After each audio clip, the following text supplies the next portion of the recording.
What's up, everyone? John Renger from Techno Buffalo here. Embargoes are lifted and we can finally talk about the Samsung Galaxy S4. I've had it for the better part of 4.5 days, not long enough to put together a full review to where I'm comfortable putting my name on something, but it is plenty of time to share some first impressions, show you some cool stuff the Galaxy S4 has, show you some new things that TouchWiz can do and not do, and hopefully help you decide whether or not you want to pre-order or order the Galaxy S4. Let's go ahead and get started.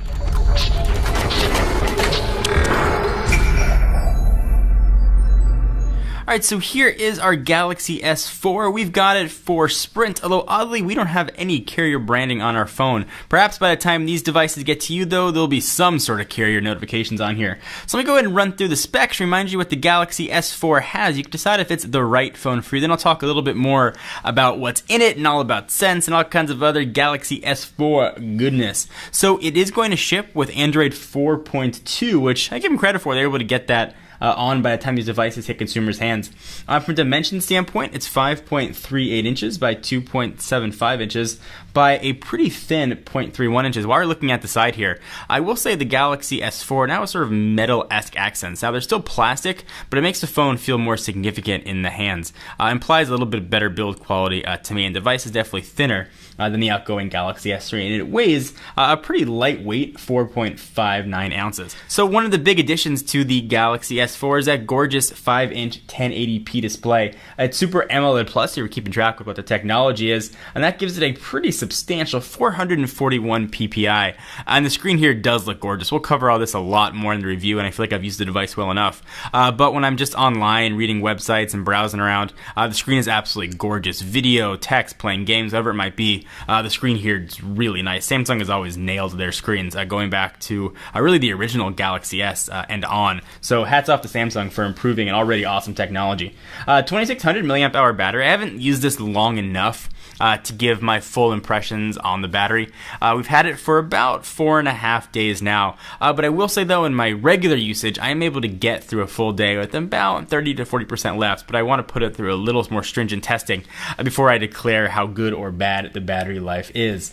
So you can get this in two different versions. The US version is going to come with a quad-core processor.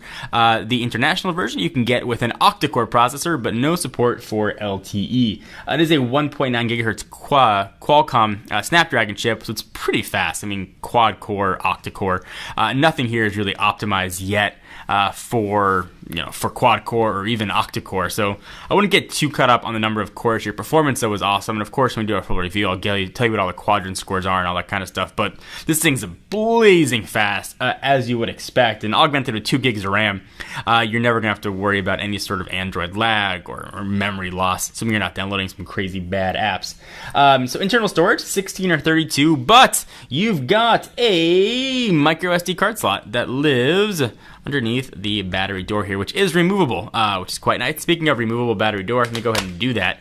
Same plastic that we've seen on other Samsung devices. It's no better, no worse. A little bit of what looks like a textured pattern on it, but there isn't one. SIM card's going to live right there, and there is that micro SD card slot. Again, we've got the Sprint variety, which supports their new LTE network, and that's where that micro SIM card is going to live. You can also see the antenna and connection points for NFC, which is also built into this guy. It snaps on just like the rest of Samsung devices do. A few little clips and you are good to go. Cameras definitely improved here as well. We've got a 13 megapixel sensor, which takes full 1080p video and does a very good job at it, and a 2 megapixel sensor on the front. We're going to talk a lot more about camera and do separate camera videos. But there's some cool stuff that goes on here inside the camera. I'll give you guys a bit of a sneak preview as we get to that full coverage. So it looks pretty familiar to what we've seen on other Samsung devices. If you want to take video, you should go ahead and hit video. Hit that mode button though. There's a lot of cool things that go on here. So auto, pretty obvious, nothing really exciting there. Beauty face, enhanced facial features, best photo. It'll take a series of photos. It's different than what BlackBerry has when it'll just sort of swap the heads. This one takes a whole bunch of photos. You can pick the best one. Actually, I'll recommend one with the thumbs up. Best face for a similar thing. Sound shot, you can enrich pictures by adding background sounds for a few seconds. Kind of cool. Drama's sort of neat. You can see what's going on here. If you take a picture of somebody running or walking across the screen, you can sort of see what that looks like. animated photo, and I'll walk you guys through all this in a separate video. Eraser, it'll erase someone walking through the background. Panorama, pretty obvious. Sports, night, and a few other settings, but it does a really nice job. But one of the coolest things for me in camera, I'll go ahead and open that back up, was that you can use the front and rear cameras at the same time. So let me go ahead and show you. I'll hit that middle button right there, and you'll sort of see me. There we go. You can sort of see my face in a little heart as I'm filming. You can see Ralph doing the filming. We'll focus on him because it's probably a little bit easier. If you hit that little arrow button, you can choose all kinds of different little sizes and I guess outlines for what you want it to look like. So if you want just an oval blur and you want to chat with somebody, record a video, you can do it like that. And as you move it around, you get those 4 little boxes on the side, which if you use Android for a while, you know that'll let you resize it however big or how small you want. So we'll drop that down, select that. You can make it bigger or smaller. You can remove it obviously entirely if you want to, but certainly a kind of a really nice addition that Samsung has done. So we'll go ahead and close that. A lot more to talk about in camera, but consider that a sneak preview, an aperitif to the rest of the goodness that the camera can do here. So it's going to be coming to all major carriers in the US, so T-Mobile, AT&T, Sprint, and Verizon, one of the few devices that comes everywhere. So you're going to want to check what date it's going to come to your carrier because it's different for all 4, but it will be coming, so yay for that. So it's got Bluetooth and NFC, the rest of the stuff you'd expect. So let me walk you around the device. Snap that back all the way in here so it looks pretty. On the left hand side, volume rocker up and down, where we've seen that. From a design standpoint, it's nothing too different versus the S3, save for a little bit of a better screen. On the right hand side, you've got the power and lock button in the spot where Samsung likes to put it on the right. If we continue the tour on the back, there is that 13 megapixel camera, LED flash. Presumably there'll be some sort of carrier branding on here. Galaxy S4 and speaker grill.